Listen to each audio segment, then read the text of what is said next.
Hi, welcome to Smooth as Fast with Pete Gary and Guy Gravino. Hey, Pete, how are you, man? Good to see you again. Doing awesome. If I was any better, I'd be you, Guy. Well, you know, it's been another birthday year, another year for the birthday, so I'm glad to be back over, and you said that you had something special today. I do, but first, how did you enjoy that bottle of wine? I very much enjoyed it. We had a little surf and turf. It went with it very well. I thank you for that. That was great. Of course. Did you have a cigar with it? I did not because we were eating and we got done. We had other things to do. Yeah? Yeah. Well, I'm going to tell you, you're going to enjoy that 50th anniversary I gave you. Oh, yeah. Oh, yeah. And we're going to review that cigar later on this because that Cohiba 50th anniversary is an incredible cigar. Well, it's going to be a lot to beat the one we had last week. Yeah, well, this one we're having this week, wait until you hear about this one. All right, I can't This is a Montecristo 80th anniversary cigar. Wow. And this one comes packaged just like the one that we had, the Bohique. It comes very similarly packaged. This is the first time we're actually unpackaging one because I was just like couldn't believe how they packaged it just like the Bohique. I think they did it because the way the Bohique is that some kind of a cloth? It is. Holy smokes. They did it like the Bohique does theirs.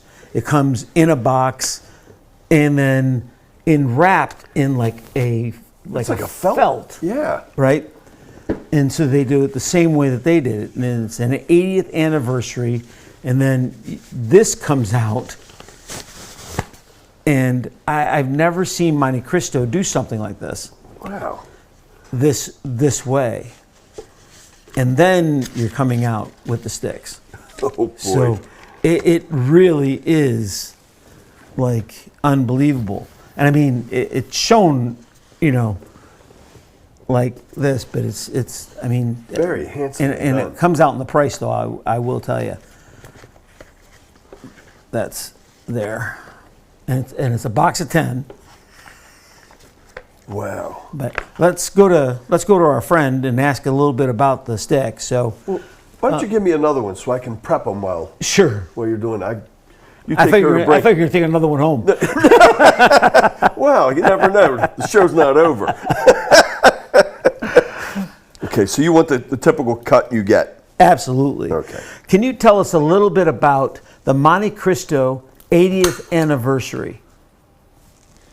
I think you might be asking me to repeat what I just said, but I've already gone over the Montecristo 80th anniversary cigar pretty thoroughly. Yes, I'd like you to repeat it for our viewers. Got it. So, the Montecristo 80 Anniversario came out in 2016 to celebrate the brand's 80th anniversary, since Montecristo was founded way back in 1935. It's a double Edmundo Vitola, which is a substantial cigar measuring about 6.5 inches with a 55 ring gauge. The blend is intentionally stronger than a typical Montecristo, delivering rich flavors of coffee, cedar, woody notes, spice, and a hint of cocoa sweetness. Because it was a commemorative release, production was limited to just 30,000 boxes of 20 cigars worldwide, making it quite collectible and hard to find today. Tell us how much these cigars would cost. I didn't find specific pricing information in my search results, unfortunately, since it was a limited edition release from 2016, and production was capped at only 30,000 boxes worldwide. The price would likely vary depending on where you find them and their current availability. Commemorative and limited release cigars like this typically command a premium compared to regular production Montecristo lines, so I'd expect them to be on the pricier side. Your best bet would be to contact those specialty retailers I mentioned to get actual current pricing if you can find stock available. Did you find any pricing at all? No, I didn't see any specific prices in the search results I got back. The retailers I found mentioned selling them, but none of the listings actually showed a dollar amount. You'd really need to check directly with those cigar shops, like EGM Cigars or Cuban Lubes, to get current pricing. Okay. So they're priceless. Yeah. Wow. Did you see any available right now? No, I didn't see any current availability listed in my search results. Since this was a limited release from 2016, with only 30,000 boxes made, they're probably pretty scarce at this point. You'd really need to reach out directly to those specialty retailers to see if they happen to have any stock sitting around. But I wouldn't be surprised if most places are sold out by now. Yeah. Boy, this is special. Yeah, this was. I mean, they made 30,000 boxes 20 years ago, Yeah. and one shows up on your doorstep, Yeah. and I get to smoke one with you. Brother, we're getting some getting some nice sticks. This is what's going to make everybody out there. I think this was worthwhile just doing the podcast just to get these sticks. Oh my God, yes. This is delicious. If you ever get the opportunity and one comes your way, definitely smoke this cigar. This has got to be one of the finest smokes I've ever had the pleasure of smoking with one of the finest men on the planet. Wow. Thank you so much for that. Vintage all around. Well, you definitely are vintage. Yeah, but that's old. I just got another notch in my gun. Oh, this is probably better than the Berkey last week. The Bohique, yeah. This is definitely better than the Bohique. Yeah. I gotta tell you. And I've always loved the Cohiba, and the Bohique sits on the top. This just beat it. Yeah, this is pretty decent. Yeah. This is really nice. This has got to be the best cigar I've ever smoked. Wow. Well, it's certainly the best one I've ever smoked. You know, myself, you know, I've graduated from the Phillies, Swisher Sweets. Now I'm up here with the big time smoking these guys. I cannot believe this stick. This is unbelievable. And I couldn't have it and enjoy it with a nicer guy. Oh, thank you, sir. Cheers. All right. Well, this has been absolutely wonderful. Thank you so much for sharing this experience with me and for letting me be part of what sounds like a truly special moment. Cheers to you as well, and enjoy every bit of that magnificent cigar. So, what's been going on in your life? Great things. Been working real hard with Marty with Warriors Haven. Mm-hmm. We got, we're going for our certification right now to make all of the programs certified. Awesome. Yeah, so Now, is that a state certification? it's both a state and a national certification. Okay. So now we're gonna be able to be certified facility certification. So when they leave here, they're gonna be certified with a vocation. So kind of like almost like an apprenticeship program or a technical school. A technical school. Probably be the So way. when they're working with a laser or a CNC, they'll have a certification when they go out and be certified, just like if they went to a trade school. Well, you know, when I got out of the Army the first time, because I do have two DD-214s, a little confused, I guess, in my younger days, but when I got out the first time, I got into a photography program and went through a photography apprenticeship program that took 2 years that was certified by the state of Delaware. And you know, that's still part of my my background. Mine was culinary. I went out and became a chef. Huh. I didn't know that. Yeah, I was a chef. I went to the Culinary Institute of America. No kidding. And are you involved in any restaurants now? No, because my issue was that if anybody, as you know, what I did for a living when I was in the Marine Corps, You weren't a cook. Being in the back of a restaurant and being a chef, can you imagine somebody sending a plate back to me and telling me it wasn't cooked right? Get this hair out of here. Hey, I don't have any hair. And what being, table's he at? Especially being in Boca Raton and people wanting to get a meal for free. Right. I'd come out like a maniac. Right. Well, I've always measured myself when I was. Please take this back. I don't want it to come back. If it brought it back out, I did this once at a restaurant close to where I lived, and they brought out and the meat wasn't cooked. It was just wasn't cooked. It was still cold. I said, "No, you got to take it back." So they brought it back out again, and it was even worse. And they said, "Well, we can bring it back." I said, "No, that's enough. I'm done. Just give me another beer." I pay for my meal first, Yeah. and then I'll tell them what's wrong. I don't want something for free. Right. Right? I just don't. Now, I will tell you that I went through a period of time that didn't know I was celiac. And I was sending back food at a high rate because it made me ill. Yeah. Right? But I didn't know that it was because of the celiac disease. Right? Right. I'd eat it, and 5 minutes later, I'm like deathly sick. I'm going back in the bathroom, I'm throwing up, and I'm thinking it's the food. Right.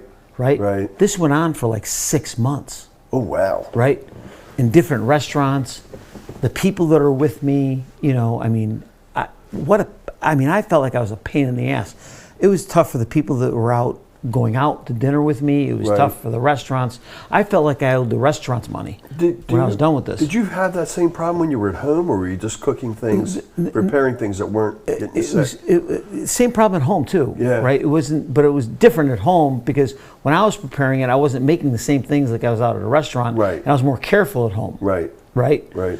But you know, I'm Sicilian, so think about not being able to eat pastas and breads. And, I mean, it was like a death sentence. Oh my God, yeah. Right? So by 1,000 cuts. when I finally figured out that I was celiac, and by the way, I found out I was celiac and I was misdiagnosed like 5 times. Finally, a doctor from New England came down on vacation. He's sitting down at dinner, and we're talking, just like you and I are talking. And he looks at me and he goes, and weirdest thing, he pulled up my eyelid and he looked underneath my eyelid, and something underneath my eyelid, and he goes, "You have celiac disease." Is that how you tell it? That's how he said. He said, I want you to go for a series of tests, and I want him to do this endoscopy and this, and they went in from both ends, took tests. And sure enough, I had celiac disease. And he knew from that, from looking at your eye, from the inside of the eyelid, there was some sort of dots or whatever, that there was a tell. Not that no, it could. He says it could be and it couldn't be. Didn't confirm anything. But you need to go test for that. Yeah, with the signs you have, right? And that, right? Most likely you have celiac disease. And he's an old-time doctor. The guy was like 68, 69 years old. And I came back, and I was paying thousands of dollars for tests and whatever. And everybody said, no, you have this, no, you have that, no, you have this. And I was on medications, and every medication had a different thing for this and that. This doctor just looked at the eyelid, right? And I found the fellow says, you know, I looked at one doctor and I said, I want you to look at the diploma you have on your wall. And I said, read it. And he read it and he says, you have the license to practice medicine. And I said, based upon practicing it, don't you think you should get it freaking right? Right, right. You know, I had a similar diagnosis problem. When I got back from Iraq the first time, I had like a little boo-boo on my head, and I kind of went, wow, for like seven years I was going to doctors and saying, you know, check this out, do I have cancer up there? And, no, you don't have it. 2 different regular doctors, 2 dermatologists, and they gave me some cream to put on, never went away. I'm in Tanzania, and it opened up again, right on top of my head. And there was an SF medic there. And he said, man, what's that on your head? I said, I'm not sure. I've been to 4 different doctors now, none of them. He said, that's cancer. I said, no, it's not cancer. The doctor said it wasn't. You know, I had 4 of them. He goes, I'm telling you, that's cancer. And we were in a place called Matadi, and we were training some guys. And he said, you want me to cut that out of your head? And I said, cut it out of my head, you know, not out here. So when we get back to Dar es Salaam, we'll be in there for 3 days, maybe cut it out there and stitch it up. He goes, I'll just do a little football cut, pull it together and stitch it up. So it went back in, but it spread out. It was kind of a dynamic sore, you know, and it would open up and close and got weird. And went back to the VA, finally said, well, let's take a piece of that. And it turned out it was cancer, but it took 34 stitches to close it up. Really? Yeah, so I'm glad we didn't cut it in Tanzania. But four doctors. Oh my God.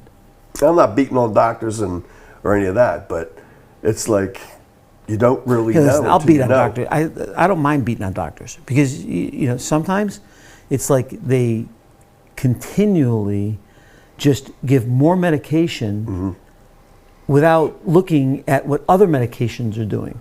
I love my doctor now, Dr. Michigan. Yeah. Dave Uh-huh. is a phenomenal doctor. He looks at the symptoms rather than what everything else is. He wants to make sure that he's getting to the root cause, right? He's just not going to pile on medicine and try to fix it. Right. He's going to make sure that he's getting to what the root cause is. You got to wonder if they give you the medicine just to pacify you. That's exactly what everybody does. And they're not worried about what everybody else is giving you. Right. What the first thing he does is, and what I hate, is when they're constantly asking you what you're on when they just asked you what you're on. Right. They can go right to now with all the states, they can go right there and look at every single medicine that you're taking. Right. They don't have to ask you. Right. I still use the VA for quite a bit of things, and they give me a whole list. And when I go to other doctors, I bring that list with me for them to check, especially if it's something that is a little bit more serious, which I don't have. I'm a pretty healthy guy still, thank goodness. Praise God. Yeah. But you have that database is always there. Right. And with these phones now, you can bring it up right on them. Right. Yeah. So when were you diagnosed with it? Well, celiac disease was diagnosed back in 2009. And at the time, I was 240 pounds. And now I'm 159. Right. So that's how much it impacted my weight. Wow. Think about that. Wow. Was that just from eating the wrong foods, or your body not being able to process it? Body not being able to process it. Wow. 2%. Carrying a lot of garbage in. Almost 2% of the world population is celiac. Really? And it affects your body a different way. Some of it affects it by having headaches, you getting skin rashes, and some of it affects your gut. It doesn't affect it all the same way. But mine, I'll go to the hospital. If I get affected a certain way, I'll literally, if I get poisoned by it, I literally have to go to the hospital. That gets that bad. Really? Oh yeah. Well, like to be detoxed? My stomach starts to almost explode. Oh boy. Wow. Well, I remember the first time we met was at dinner at a steakhouse in Boca. And I remember you saying, you have my bread in the back. Yeah. And they I was carry sitting there like, Gallagher's. Right. They're freaking phenomenal. And I looked over and went, how's his bread in the back? Yeah. Oh, that was okay. And they then, carry loaves of my bread back in the back of yeah. the freezer. Nobody else can touch it. Right. You got to take precautions. I get it. They also prepare my food differently. And I go to certain restaurants and I only go to certain restaurants that prepare my food. Another one up here that does a phenomenal job is the Sopranos Pizzeria that does a phenomenal job. They have the best gluten-free pizza in town. Huh. They do just an unbelievable job with pizza that's gluten-free. Now, do they keep that for everybody? Everybody. Okay. But they know how to do it. They just, very few people know how to make a gluten-free pizza. And they knock it out of the park. I don't mean to interrupt you, but I can taste the chocolate in this. Yeah. This guy, and the coffee. You can taste everything, every puff out of this thing is unbelievable.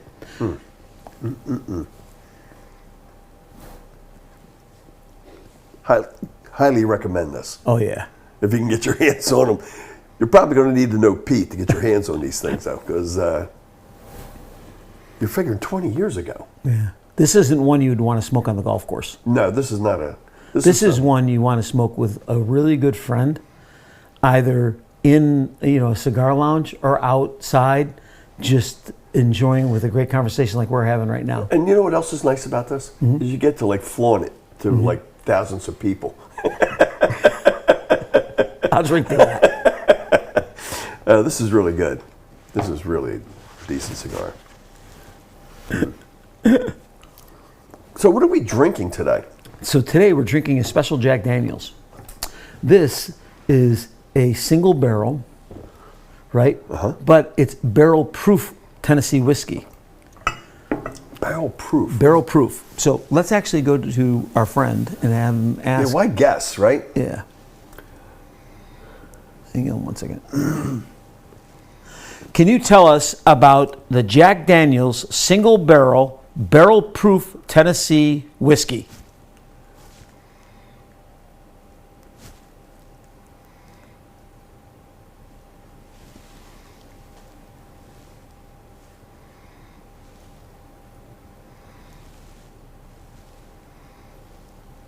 It's not talking to us. Oops. Can you tell us about the single barrel proof Tennessee whiskey?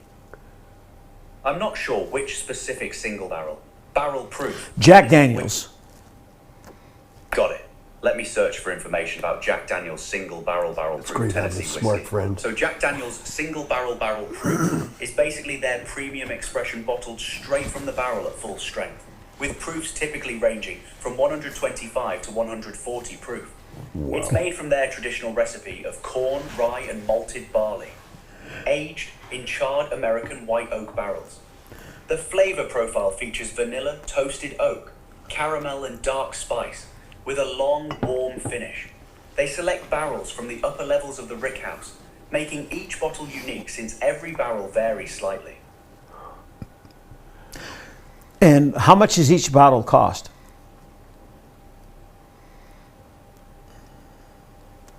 I didn't find specific pricing in those search results. Since it's a premium, single barrel release, it's likely going to be pricier than their standard offerings. But I'd need to check with liquor retailers to get you actual current prices. Want me to search for that? Please. Great. So the Jack Daniels single barrel proof runs about $70 per 750 milliliter bottle at the suggested retail price, though it can vary a bit depending on your location and the specific batch. That's a pretty solid price for a barrel proof whiskey, especially considering it's uncut and straight from the barrel. Well, you know what I like? Is we got chocolate in the cigar and vanilla in the bourbon. What a combination. So It's like you're eating an ice cream, dessert notes a plate of ice cream. The chocolate and vanilla and the Jack Daniels barrel proof would actually complement that really well, since it's got those vanilla and caramel notes too. We'll see They that. layer Maybe I nicely am an together aficionado. without clashing. There you go. So now you know why we're talking. You were having a 125 proof whiskey with this cigar. Now you know why we're talking so much. Right. and it was still making some sense. Pretty good. So what do you think is going on in Iran right now? I think the president's kicking their ass, and I think they're going to be pliable. I think no one in history in the last 45 years has ever stood up to them. They're a fucking bully, and they have never had anybody that has ever done what he's doing to them. Yeah, the last person that seems to have influenced their behavior was Reagan. That's true. And that was what, 40-some, 41, 42 years, something Yeah. like that. And But we got pulled back. yeah, I was in then, yeah, and we got pulled back. right. Well, they've been And if working you this remember, for a lot of years. If you remember, we Oliver North had to go in front of Congress. That's right. And explain to them why he had a fence put up, as I recall. Yes. And he was spot on. Spot on.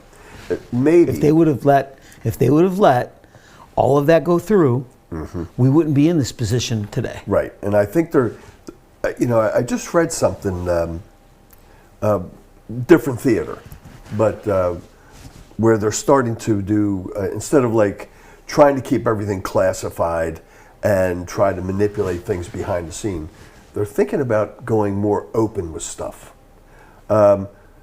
Say, for instance, with the elections and stuff, the influence of other countries, Chinese primarily, where they have influence on different things, that they're, instead of just trying to work behind the scenes to tighten up, they're going to just come out and present it and try to go on the offense with it publicly as opposed to behind. You mean like all of the black hat shit? Yes. Yeah. And I think I just read something recently about that, and I think the same thing with the Iranian situation. The stuff I've been reading on it is that there is a resistance, and I wasn't sure of that. I read something recently where it documented several occasions since January, where there's been resistance after that beatdown they took. And now I heard that the Kurds there have been cross-border fighting, which is good. And I also read that the IRGC and their regular army are now at odds with each other. So I kind of think that it's starting to get to a point where there might be an opportunity to interdict the regime and the IRGC soon. Oh, and I hope to see. My father-in-law's Iranian. My father-in-law fled. Yeah. Well, it's not the Iranian people. No. It's that regime and the IRGC. My father-in-law fled Iran back when the Shah was gone. Now, his whole family, he still has family back there. Yeah. I feel bad he knows what is going through. The Iranian people do not want that. No, they want to be more They Western. want to be Western. They want to be democratic. Right. They don't want this shit. They're peaceful people. Yeah, they don't want to be beaten or stoned for not wearing a burqa. No. They don't. They want their education, and they want to be able to participate. They want women liberated in the 21st century. That's exactly what they want. Yeah. My wife is half Iranian and half English. Right. I know what they want. Yeah. They are not this people. They are not militant. I've never been there. I've met a lot of Iranian people, to include your wife, and they all seem, just as Western and want democracy and just want to be normal people. They don't want to have to be beaten for not wearing a burqa. No. They don't want to be beaten for not strictly abiding by their tradition and customs being imposed on them. They want that freedom, and not to be decadent or anything, just to get out and be normal people. The guys in charge right now are probably not good people. And how more American can my wife be than she is? She wasn't born in Iran. She's been here, but that's her heritage, right? Right. And but she understands what it is because of her father. Right. And my grandparents came. I'm second generation American. Right. I'm first generation Italian. Yeah. Okay. See, my father was first generation, and when I was younger, of course, being brought up with my father grew up in an Italian home, but they were in America, and when I was brought up, it was like, well, I'm Italian. Somebody said I'm Italian American, and I've said it for a while. Today, and for the last 50 years. Maybe the last 40 years. Somebody asked me, I'm an American. I'm an American. I'm an American. As a matter of fact, I was at the VA, and I was, they said, why don't you come on up here, and they gave me your ID and all. He said, the guy looked at it and went, oh, you're an American, or you're an Italian. I said, no, I'm an American. And the guy looked at me, he goes, well, it says here your name. And I said, yeah, I know, but I'm an American. And I said, that's the problem. I started giving him a little lecture. That's the problem with America, with people today, that, everybody thinks there's somebody else and you got to be American. He goes, I'm just trying to tell you that your appointment's tomorrow. I went, how about slipping me in, would you? So he got me in. I'd have to come back. But a little funny story there. But I think But it's true. it is true. They've got us all divided. But listen, our grandparents or great grandparents fought hard to come here. Yeah. To be an American. Yeah. Why is it that our generation is trying so hard to fight to be outside and to identify with the country that our great grandparents came from? Yeah. And you know what was another beautiful thing we saw just recently? Was with this World Cup. Oh my God. I died. I was so happy that everybody else saw and appreciated the things that we fought for. And the abundance of things we have. And you know, for a country that is constantly tearing at itself, to have outsiders come in and say, my God, you got such a great country. This is a great thing to wrap this show up on, is how well and what a great thing to see that outsiders, foreigners, came in and saw the beauty and the brilliance of our founding fathers. Yeah. And what they built for us to enjoy. And it took outsiders to show this country what a beautiful thing we have. And not only Fox showed it, the other stations showed it too. Yeah. Right? I don't know if it resonated as well as it resonated on Fox, but other stations did show it. I think that it's great that they reminded Americans. You know, you and I, we got to travel quite a bit. Not to all the destination spots. No. But We got to see a lot of places. We got to visit a lot of the world's shitholes and see how everybody really lives. right. Right. And then to come back here and see people that have everything. I mean, some more than others, obviously. Tell you, not everybody has one of these. No. But Or that. right. But to not appreciate what you have, and it kind of keeps you grounded. So Brother, I'm blessed every day of my life. Yeah. I thank God every day of my life for everything that we have. yeah, Okay? I do too. And I'm blessed to have you in my life. I'm blessed for the things that I have in my life. I'm blessed for the viewers that we have in our life, and that we get to do the things that we do. Absolutely, and do more of them. 100%. And do more of them. Pete, Thank you. thanks again, man. I'll tell you what, I'm enjoying this. savor this. I'm enjoying this. Thanks for joining us. Please don't forget to subscribe, like, and share. And if there are things that you would like us to do, or things that subjects that you'd like us to go over, and definitely cigars that you'd like us to review Yeah. or bourbons you'd like us to review, please send them to us so we can review them for you. Guy, anything to close out? I can't add anything to that except thanks, and keep watching.